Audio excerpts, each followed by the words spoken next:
presidente, demais irmãos desta mesa, ilustres acadêmicos, também os visitantes. Para mim, motivo de destacada honra, prazer e alegria retornar aqui para compartilhar sobre algo que nos é tão caro, a reforma protestante e este viés de missões. É um assunto que tem algumas controvérsias, mas vou me deter no fato da reforma ter viabilizado, pelo seu próprio conteúdo em si, uma solidificação mais apurada para o desenvolvimento da vox clamantes da Igreja, ou seja, a sua proclamação, a extensão do reino, e isto é, missões. Eu estava dizendo ao meu ilustre amigo, Dr. Almir, eu sou pastor, e quando pego qualquer assunto para descrever, eu penso em gente, penso em igreja. É o que, pela graça de Deus, tenho vivido nesses anos. Não saberia fazer outra coisa senão tratar de todas as questões que chegam às minhas mãos, mas tendo em vista a Igreja do Senhor, o povo de Deus. Quero começar lendo um texto da palavra do Senhor, que está no Evangelho de João, no capítulo 1. E assim leio, diz-nos a palavra do nosso Deus, Evangelho de João, capítulo 1. No princípio era o Verbo, e o Verbo estava com Deus, e o Verbo era Deus. Ele estava no princípio com Deus. Todas as coisas foram feitas por intermédio dele, e sem ele, nada do que foi feito se fez. A vida estava nele, e a vida era a luz dos homens. A luz resplandece nas trevas, e as trevas não prevaleceram contra ela. Verso 10. O Verbo estava no mundo, o mundo foi feito por intermédio dele, mas o mundo não o conheceu. Veio para o que era seu, e os seus não o receberam. Mas a todos quantos o receberam, deu-lhes o poder de serem feitos filhos de Deus, a saber, aos que creem no seu nome, os quais não nasceram do sangue, nem da vontade da carne, nem da vontade do homem, mas de Deus. E o Verbo se fez carne e habitou entre nós, cheio de graça e de verdade. E vimos a sua glória, glória como do unigênito do Pai. A Igreja de Jesus é coluna e firmeza da verdade. Ela é referencial do poder de Deus no mundo e é testemunha de Jesus Cristo em todos os lugares, começando em Jerusalém e indo até os confins da terra. Atos 1, versículo 8. A igreja é a expressão do reino de Deus. Por intermédio dela, ele tempera esse mundo e trabalha na terra os que viverão na eternidade.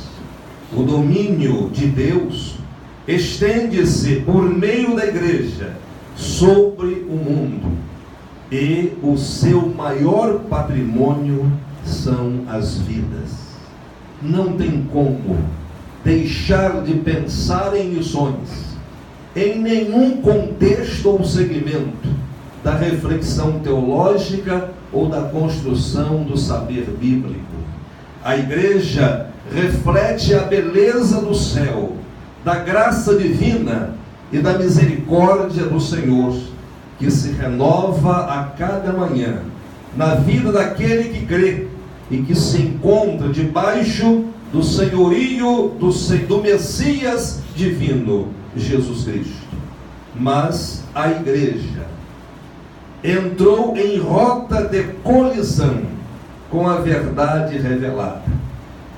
Afastou-se do ideal divino e dos padrões da nova aliança, consignados nas páginas do Novo Testamento, distanciando-se da sua legítima vocação, obediência, cumprir a agenda do Mestre, conforme palavra revelada, Mateus 28, 19 e 20, glorificar ao Senhor e ser útil às pessoas. Ficando cristalina a percepção de que a igreja transformou-se numa mistura de paganismo, de cristianismo e de judaísmo, onde o desvio tornou-se evidente e acentuado em seu cotidiano, visto no distanciamento da norma apostólica. A igreja deixou de lado a palavra de Deus para seguir as novidades, o que homens falíveis diziam ou escreviam. Chegou a reconhecer a tradição em pé de igualdade com a Bíblia e, pelo direito canônico, passou a entender que ela se autorregulava, escorando-se no humano em detrimento do divino. O cristianismo de Atos do Espírito Santo, por nós chamado de Atos dos Apóstolos, foi substituído pelo cristianismo de Roma. Quando a igreja distancia-se da norma apostólica, os absurdos nem sempre estão a caminho. Eles já chegaram e se alojaram para trazer distúrbios, confusão e enfraquecimento da instituição, da essência e da comunhão do povo com Deus. Mas outro desvio marcante foi a confusão que a igreja fez quanto aos títulos conferidos ao pastor no Novo Testamento, surgindo então a hierarquização eclesiástica, um outro distúrbio do contexto ou à luz do contexto bíblico. Um outro desvio também que trouxe esse distanciamento da igreja foi o surgimento do sacramentalismo. De acordo com o vocabulário cristão, sacramento é rito ou cerimônia que confere graça ou benefício espiritual. Em minha percepção, uma ideia não amparado pelo contexto geral do Novo Testamento. Pois só no quarto século é que este sacramentalismo tornou-se presente nos quesitos batismo e ceia.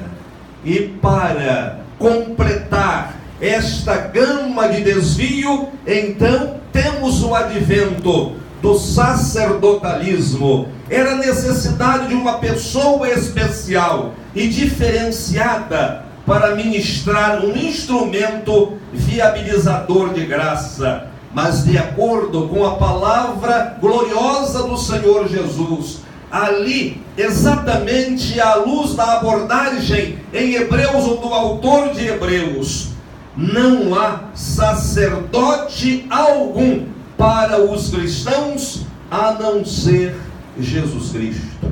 É neste contexto de total desvirtuamento da igreja, desvirtuamento da teologia e da fé, além dos fatores socioeconômicos e políticos, como o fim da Idade Média e o início da modernização dos países europeus, que surge a reforma protestante, apoiada em 5 belíssimas bases: somente a fé, somente a Escritura, somente a graça, somente Cristo, e a glória somente a Deus. O significado então da reforma, ou da expressão reforma, é trazer de novo à forma, ou trazer de novo à forma o que ficou deformado ou até informe, perdendo assim a sua caracterização originária, identidade ou referência. Então, senhores, a reforma foi um brado de espiritualidade em minha percepção, dignidade cristã, lucidez espiritual e expressão de fé, num contexto de trevas nas práticas teológica e eclesiástica da igreja dominante.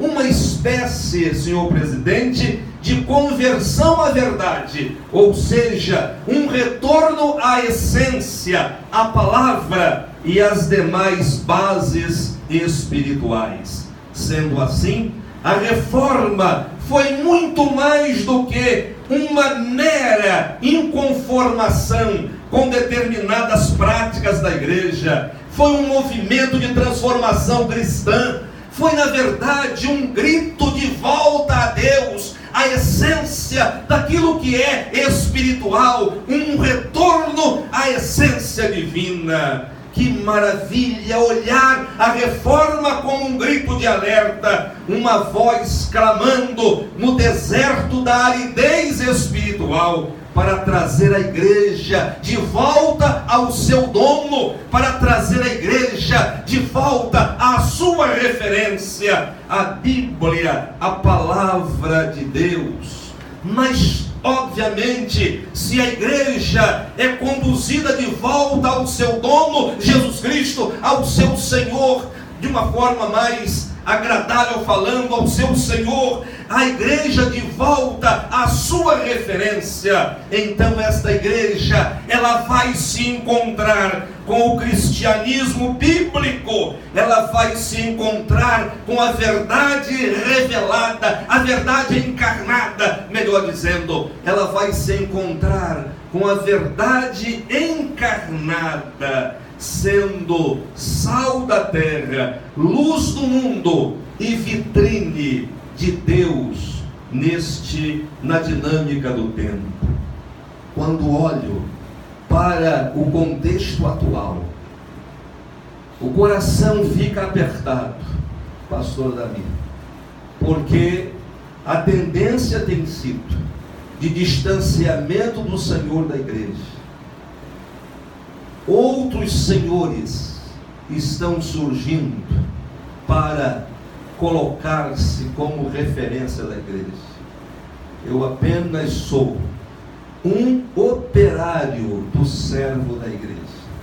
Eu apenas sou um operador da palavra de Deus, para que na direção do Senhor da igreja a diferença aconteça no contexto do seu povo. A igreja, a reforma foi um grito, um brado, um alerta, uma voz clamando no deserto da aridez espiritual, para trazer a igreja de volta para Cristo, para o cristianismo bíblico, para a verdade revelada e consumada no Verbo encarnado, como disse.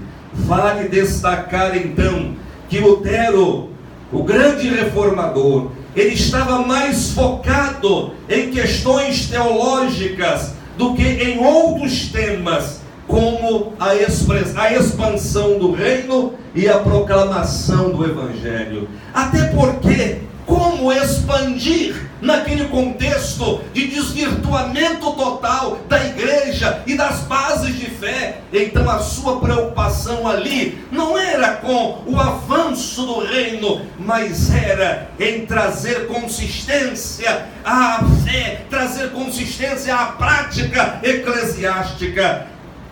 trazer uma mudança para o contexto existente, para que agora, com todas as revisões e com toda a probabilidade de caminhar de maneira escorreita, de maneira certa, então a proclamação do Evangelho aconteceria. Desta forma, missões não foi assunto tratado diretamente pela reforma, pois os reformadores estavam lutando para restaurar a saúde espiritual, teológica e eclesiológica da igreja, trazendo-a, como disse, para a palavra de Deus. A proclamação do Evangelho, vox clamantes da igreja, a missiologia não era a preocupação do momento. Contudo, não ficou dicotomizada da reforma. Ao contrário, através dela, desenvolveu-se um solo fértil para que a obra missionária fosse saudável, desenvolvesse e alcançasse vidas para a glória de Jesus Cristo. Aqui eu procurei não agredir aos que acham que existia missões antes, e aqueles que advogam que antes não tinha missões. Então, neste caso, a reforma foi um solo fértil para que a obra missionária fosse saudável, desenvolvesse e alcançasse vidas para a glória de Jesus. Obrigado. Não resta dúvida que todo o conteúdo da reforma e a sua ênfase na autoridade suficiente da palavra de Deus. A autoridade suficiente da palavra de Deus. Porque ainda hoje há os que acham que a Bíblia não é a autoridade suficiente para todas as coisas. Peço licença para narrar um fato que eu e a irmã Nancy especialmente vivemos, como diretoria da Convenção Batista Brasileira. Uma igreja que desviou-se completamente da referência da palavra de Deus. E nós fomos visitar aquela igreja e o seu líder. Chegando lá, tentaram criar embaraços, mas com jeito conseguimos conversar com ele. No final de tudo, dirigi-me a este pastor e disse: pastor, o senhor crê que a Bíblia é a plena, inerrante e suficiente palavra de Deus e prega isto para o seu rebanho? Ele disse assim: creio, pastor, creio e prego também. Eu só não creio que a Bíblia o seja de A a Z. Eu creio, disse ele, levantou o exemplar da palavra de Deus, estava em sua mão, e disse: eu creio que neste cascalho humano eu encontro a palavra de Deus. Eu disse: pastor, eu não tenho mais nada para falar com o irmão, mais nada. A sua palavra agora justifica o que o irmão fez. Se o irmão acreditasse na Bíblia como suficiente palavra de Deus, o irmão não faria o conforme o desejo do seu coração ou as conjecturas de sua mente. O irmão ia fazer segundo a palavra de Deus, e segundo a palavra de Deus, este caminho não seria o caminho percorrido pelo irmão. A reforma apontava para a palavra de Deus com uma autoridade no quesito fé, conduta e prática, autoridade suficiente, a palavra de Deus suficiente na justificação pela graça mediante a fé, na centralidade de Cristo e no sacerdócio universal dos crentes, focando objetivamente na doutrina da graça e na proclamação do Evangelho, pois então assim abriram-se as portas para o surgimento dos avanços missionários. Ao observar a história da igreja,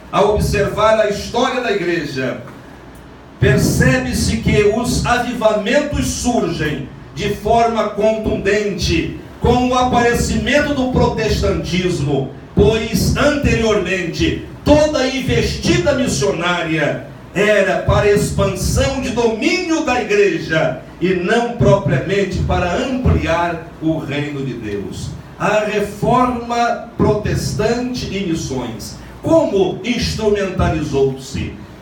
Instrumentalizou-se pelo retorno à essência, à base da vida espiritual. Instrumentalizou-se pelo retorno à essência, à base da vida espiritual. Aqui encontramos o destaque magistral da reforma: retorno à base, retorno à essência. Não há como prosperar no campo da fé, na trajetória cristã, longe da Bíblia, longe da graça, longe da fé, longe de Cristo e longe da glória de Deus. As Escrituras, somatório dos conteúdos do Antigo e Novo Testamentos, essa junção chamamos Bíblia, palavra plena de Deus, na verdade, palavra suficiente de Deus, inerrante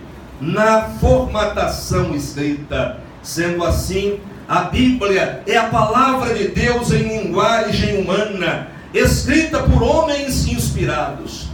Mas vale ressaltar que a sua origem não se prende aos autores humanos, mas a Deus, autor divino, uma vez que toda a Escritura é inspirada por Deus, 2 Timóteo 3,16, 2 de Pedro 1,21.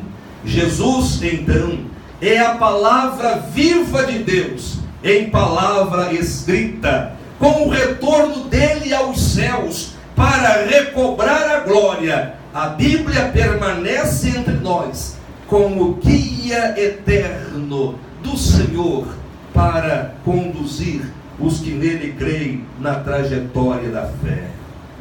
As Escrituras, ou por ser inspirada, a palavra de Deus é acessível à compreensão das pessoas. Deus fala e nós sabemos que Deus fala. Deus diz e nós sabemos que Deus diz. Eu não posso deixar de crer na palavra, porque eu ouvi Deus através dela. Eu não posso deixar de pregar a palavra, porque o meu Deus fala através dela. Ela reflete exatamente o querer divino para a realidade humana. Ela traduz os intentos da eternidade no tempo. Ela reflete a beleza, a majestade sublime do Senhor, que é o nosso Criador, mas aquele que viabilizou solução para a nossa vida. A palavra, as Escrituras, palavra inspirada de Deus, ela tem poder para fazer o homem sábio para a salvação. Ela dá testemunho do meu Senhor e ela revela a mensagem de Deus, a mensagem do próprio Deus. Trazer a igreja para a palavra foi um dos mais nobres destaques da reforma. Com isso, ela desenvolve a sua função profética, querística, que pela pregação bíblica e cristocêntrica proclama para expandir a fé cristã e marca o curso da história missionária dos tempos subsequentes àquele. A graça de Deus. A graça de Deus. Graça é um termo próprio do Novo Testamento, mas a sua essência é encontrada desde a eternidade. Apocalipse 13, verso 8, e desenrola-se nas páginas do Novo Testamento, pois à luz do dizer de Paulo, escrevendo a Tito, capítulo 2, verso de 11 a 14, ele diz: pois Deus revelou a sua graça para dar salvação. Essa graça nos ensina a abandonarmos a descrença e as paixões mundanas e a vivermos neste mundo uma vida prudente, correta e dedicada a Deus, enquanto ficamos esperando o dia feliz em que aparecerá a glória do nosso grande Deus e Salvador Jesus Cristo. Foi Ele quem se deu a si mesmo, a fim de nos livrar de toda maldade e de nos purificar, fazendo de nós um povo que pertence somente a Ele e que se dedica a fazer o bem. Então, a salvação é presente do Senhor, é presente pelos méritos do Calvário. O salvo deve submeter-se a Cristo e viver pela graça, pois sem ela não há conexão com os céus, submissão a Jesus e vida no trono bendito do Cordeiro. Graça é nome dado à cena do Calvário, é amabilidade, carinho, gentileza de Deus. Que maravilha! Graça é amabilidade, carinho, cordialidade de Deus, amabilidade de Deus, presente oferecido de boa vontade, é dádiva dispensada, é perdão de dívida incalculável. Graça é a divindade vestida de humanidade, ou seja, é Deus em Jesus participando da vida humana. A graça expressa o amor do Pai, sua bondade infinita, mas mostra a nossa pequenez e as nossas necessidades. A graça significa que, apesar das circunstâncias, o mais forte e poderoso vem, estende a mão ao necessitado e fragilizado. A graça é a ação que torna aceitável a parte mais fraca. A graça exibe as ações da eternidade do tempo. Por ela percebemos o grande amor de Deus na prática revelado em Jesus Cristo. Mas também a graça reflete as ações humanas que, motivadas por esse amor, são vistas pela dedicação, pelo empenho, desejo de abençoar pessoas, fazendo o melhor para promover o reino e a glória do autor da vida e Senhor da vocação, Jesus.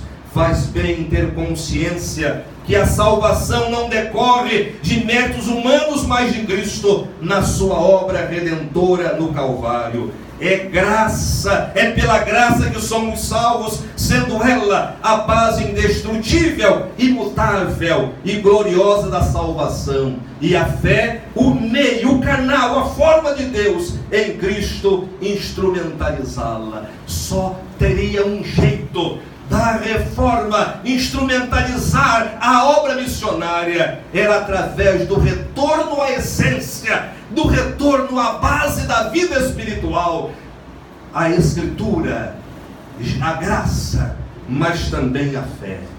Fé é adesão, é anuência a Deus, aos seus desígnios e manifestações. É um dom do Espírito Santo, uma dádiva do Senhor à sua igreja, promoção do reino e, consequentemente, a vida do salvo. Por ela ficamos presos por ela não ficamos presos apenas ao imanente, mas ao transcendente, ao que é invisível e material conquanto real. Fé é confiança plena, sem reservas em Deus. É compromisso com o Senhor, é descansar nele, conscientes de que Ele é o Senhor e autor da vida, é regente absoluto de todas as coisas. O aplaudido teólogo e escritor argelino Santo Agostinho, que viveu entre os anos 354 e 430, ele disse que fé é acreditar no que você não vê, e a recompensa da fé é ver o que você acredita. Como deixar de ter fé no Senhor? Como deixar de vivenciar, dizendo melhor, a fé no Senhor? Nós temos visto, temos contemplado os feitos do nosso Deus. Que maravilha! A recompensa da fé é ver o que você acredita. Ela é muito mais do que mera crença, crendice, assentimento. A fé é essencial para o aprimoramento da vida espiritual, para se aproximar de Deus com confiança, resignação, para aguardar a atuação do Senhor, para vencer. Fé precisa ser alimentada pela palavra, a fé precisa precisa ser alimentada pela palavra e respaldada pela convicção que temos que somos do Senhor, pertencemos a Ele e que nada e nem ninguém nos arrancará de suas mãos. Mas outra base é Cristo, Senhor do tempo e da eternidade, autor da vida e soberano nos céus e na terra. E a Reforma sabiamente anunciava que a igreja era de Cristo, o dono da igreja era Jesus, e que a igreja precisava se voltar para Ele, porque somente Ele pode construí-la, pode edificá-la para atravessar as vicissitudes do tempo no ideal da glória celestial. E por fim, dentro desta gama de retorno à essência, a glória somente de Deus. Era ênfase na finalidade maior da igreja, e a finalidade da igreja é glorificar a Deus. E como a igreja glorifica a Deus? Sendo-lhe leal, observando o que a palavra diz, mas proclamando para que outras vidas sejam alcançadas. Uma alma salva é na verdade o reflexo da glória de Deus diante da igreja, porque onde Jesus está, a glória de Deus se faz presente. E a alma que se salva, que conhece o Evangelho, que é arrancada do pecado pelo Evangelho, a presença de Jesus ali está, de sorte que a glória somente de Deus é quando o Evangelho é proclamado, vidas são alcançadas, almas se aproximam do Senhor. E esta verdade, ela definiu todo o movimento missionário. A Reforma Protestante Missões, como instrumentalizou-se pelo retorno à essência, à base espiritual, mas também pela produção literária e preparo de líderes, pela produção literária. Vou andar mais rápido. Pela produção literária e preparo de líderes. Um dos legados da Reforma é a crença na suficiência da palavra de Deus para conduzir a vida e as ações da igreja. Foi esta ênfase escriturística, o valor da palavra escrita, que levou o reformador Martinho Lutero a dedicar-se à tradução da Bíblia para a língua do povo. Só ouvimos há pouco na palavra do ilustre acadêmico pastor Dami. De sorte que hoje as agências missionárias que coordenam o trabalho de missões das igrejas de algumas denominações investem na produção de Bíblias para alcançar o povo com a mensagem do Evangelho em seus próprios idiomas. Bela herança da Reforma. Poderia citar também que em 1559 foi criada a Academia de Genebra para preparar obreiros para proclamar a mensagem de Deus e assistir na fé, poimenia, aos convertidos a Cristo Jesus. Esses egressos da Academia de Genebra voltavam para os seus países como luzeiros do Senhor, missionários, pessoas chamadas e qualificadas para que levassem a luz do Evangelho, a salvação de Jesus aos patrícios e aos outros povos também. De Genebra vem ao Rio de Janeiro 2 pastores, e eles chegam aqui no dia 7 de março de 1557 e celebram o primeiro culto evangélico protestante em solo brasileiro, 3 meses depois, no dia 10 de março. E que maravilha é saber que missões, que na verdade, que este fato foi missões também a partir da Reforma. Mas a Reforma Protestante Missões instrumentalizou-se pela proclamação do Evangelho na língua do próprio povo. Com o advento do humanismo, a valorização do indivíduo toma um rumo desenfreado. Há de se notar a existência de outras comunidades que não fossem apenas comunidades religiosas e palacianas. A cultura local começa a ganhar raízes, a religião começa a ganhar cores nacionais e locais, porque embora passados muitos e muitos anos do fim do Império Romano, no âmbito do pensamento religioso, o Império sobrevivia e ditava as regras políticas, econômicas e sociais no meio da religião. Um dos traços da manutenção desse domínio encontrava-se na Igreja Romana e na conservação do latim como língua oficial da religião. O livre exame das Escrituras não teria sentido algum se essas mesmas Escrituras estivessem redigidas em algum idioma que muitos não tinham acesso. Sendo assim, podemos afirmar que houve grande contribuição do pensamento reformista também no campo da literatura. A possibilidade de cada nação ter acesso à literatura bíblica em seu próprio idioma, sem que o fiel ou que o leitor precisasse de autorização do bispo ou de inquisitor, dependendo do país, para ter acesso à palavra. Foi isso uma imensa conquista. Portanto, também preciso mencionar rapidamente aqui que no início da reforma, a Bíblia ainda ficou sob o domínio dos pastores e dos candidatos a preceptores eclesiásticos, a fim de que fossem evitadas aberrações nas interpretações, mas demandou ainda muitas demandas de trabalho pela liderança, para que todo o processo de acesso à palavra e de interpretação da palavra fosse natural para o povo e também com uma interpretação equilibrada. Mas, senhor presidente, não posso deixar de falar de que do nosso grande exemplo brasileiro, a tradução da Bíblia para as línguas indígenas. Há 59 anos, o pastor Carlos Krieger chegou no campo missionário. No ano que vem ele fará 60 anos do campo missionário e dos Xerendes no Tocantins. Quando lá chegou, foi aprender a língua dos índios, mas os índios não lhe foram favoráveis. Na verdade, criaram dificuldades e ele aprendeu como autodidata. Depois ele teve que ensinar, ele fez o trabalho todo e ele acabou por ensinar aos índios a sua própria língua.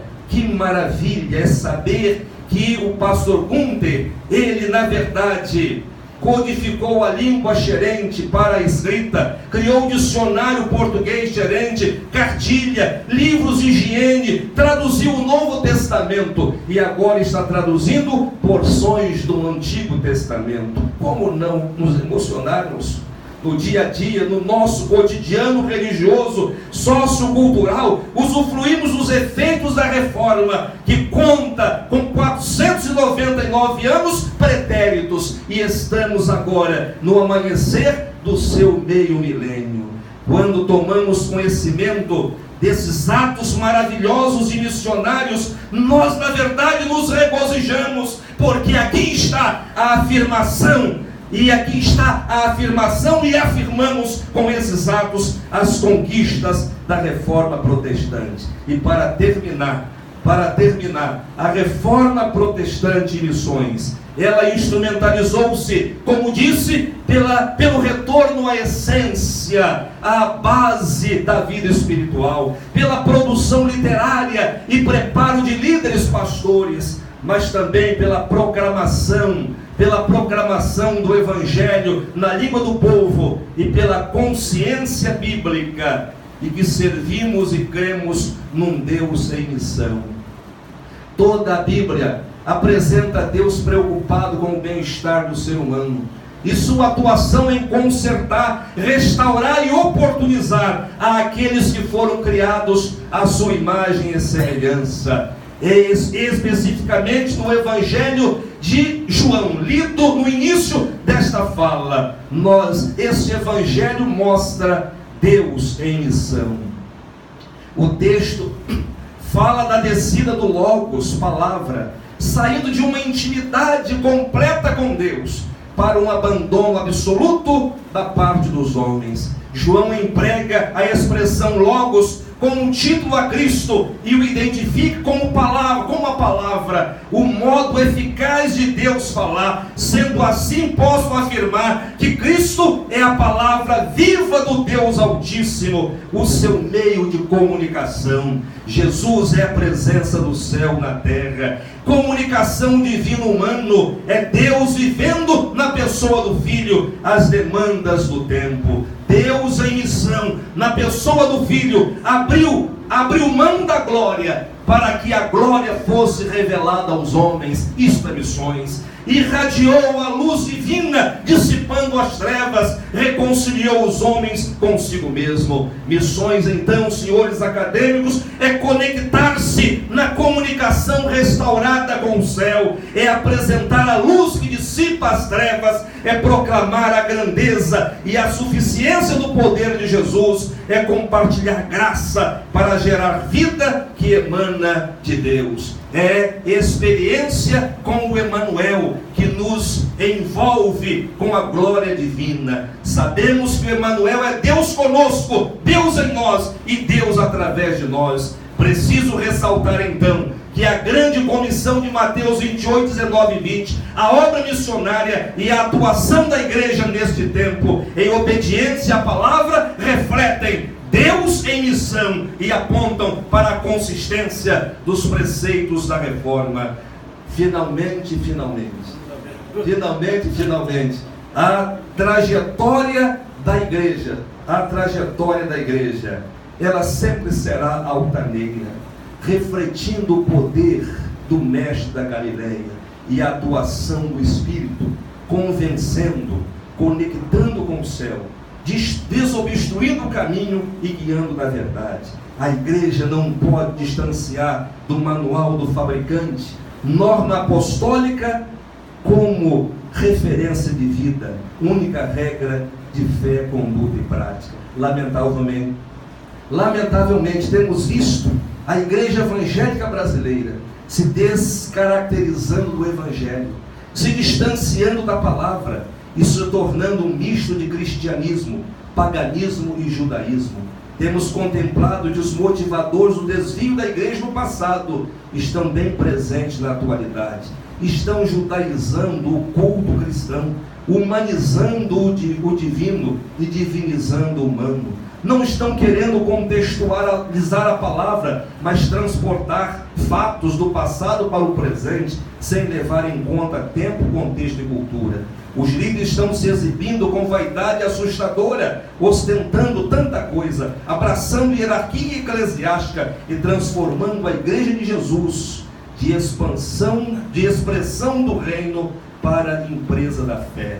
Tem sido um tempo de celebração do homem em detrimento de Deus, de serviço do evangelho em detrimento de servir aos alcançados por ele, de substituir o essencial pelo periférico. O evangelho de estilo de vida tem sido relegado a programas, entretenimento, modelos ou autoajuda. A glória que é devida a Cristo tem sido usurpada pela igreja, como se ela fosse maior do que Cristo. É caminho na contramão da Bíblia e da reforma, mas louvamos a Deus, porque tem muitas igrejas que não se dobraram ao evangelho light, sem ênfase na cruz, na renúncia e no compromisso. Louvamos a Deus pelos milhares de cristãos que valorizam a palavra, a graça, a fé, a Cristo e a glória somente de Deus. Louvado seja o Senhor, porque ainda hoje